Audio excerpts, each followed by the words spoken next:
یاد رکھ لیں کہ بدعت کا مطلب یہ ہے کہ ایک ایسا کام جو نبی صلی اللہ علیہ وسلم کے دور میں جس کے کرنے کے مواقع موجود ہوں اور پھر نہ کیا گیا ہو، کرنے کے اسباب موجود ہوں اور پھر وہ نہ کیا گیا ہو، بعد میں اس کام کو عبادت، ثواب، نیکی سمجھ کے اگر کیا جائے تو وہ بدعت بن جاتا ہے۔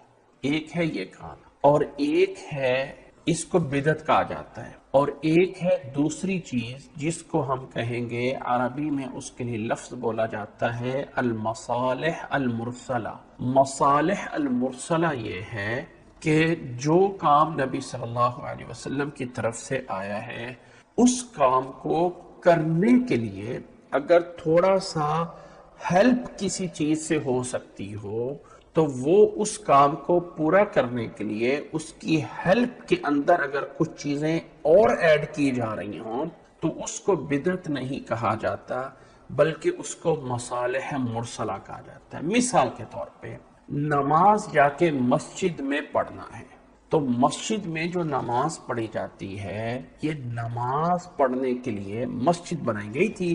نبی صلی اللہ علیہ وسلم کے دور میں ایک چھپر کی صورت میں تھی۔ ایک مطلب چھپر کا مطلب یہ ہے کہ بس کھجوریں کی چھات تھی۔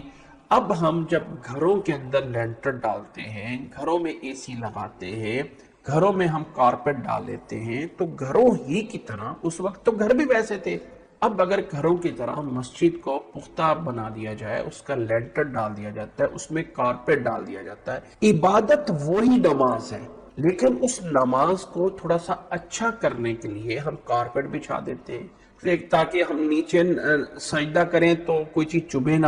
ہم وہاں پہ نماز پڑھنے کے لیے مسجد میں اے سی لگا دیتے ہیں، تو ہم کہتے ہیں مسجد میں کارپیٹ ڈلوانا بھی ثواب کا کام ہے، اے سی لگانا بھی ثواب کا کام ہے، مسجد کے پنکھے لگانا بھی ثواب کا کام ہے، مسجد کے لیے بنانے بھی۔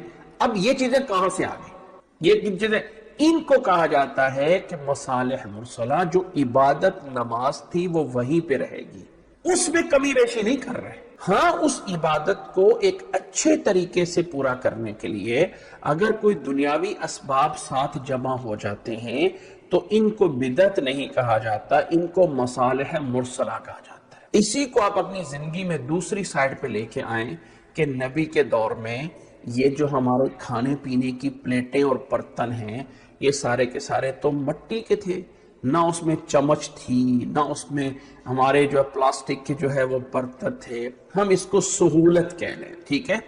تو جو چیزیں سہولت کے لیے یوز کی جاتی ہیں، ان کو ایک عبادت کی سہولت کے لیے عربی میں اس کو مصالح مرسلہ کہا جاتا اور اس کو بدعت نہیں بولا جاتا۔ قرآن مجید نبی صلی اللہ علیہ وسلم کے دور میں جو عربی لکھی جاتی تھی اس پہ زبر زیر نہیں تھی۔ اب کہیں بھی ہم اردو پڑھتے ہیں تو اس پہ زبر زیر تو نہیں لکھی ہوتی، لیکن ہماری لینگویج ایسی ہے کہ ہم بغیر زبر زیر کے اردو پڑھ رہے ہوتے ہیں۔ اب میں بول رہا ہوں، میم زبر ماں اور بول با کے پیش واپو، یہ جتنے بھی ہیں زبر زیر تو نہیں لگی ہوتی ہیں، تو ہم اس کو پڑھ لیتے ہیں۔ عربی زبان میں بغیر زبر زیر کے پڑھی جاتی تھی، بلکہ اس سے آگے بڑھ کر اگلا سٹیپ یہ ہے کہ عربی میں تو نقطے بھی نہیں لگائے جاتے۔ با اور تا میں فرق کیسے پتا؟ با تا سا نقطے پکڑ کے ہاں پتا چل جاتا تھا، کوئی مشکل نہیں ہوتا تھا کہ عربی میں نقطوں کے بغیر بھی ایک محاورہ ایسا ہوتا تھا کہ پتا چل جاتا تھا کہ یہاں پہ جو ہے وہ با ہے اور یہاں پہ جو ہے وہ تا ہے، پتا چل جاتا تھا۔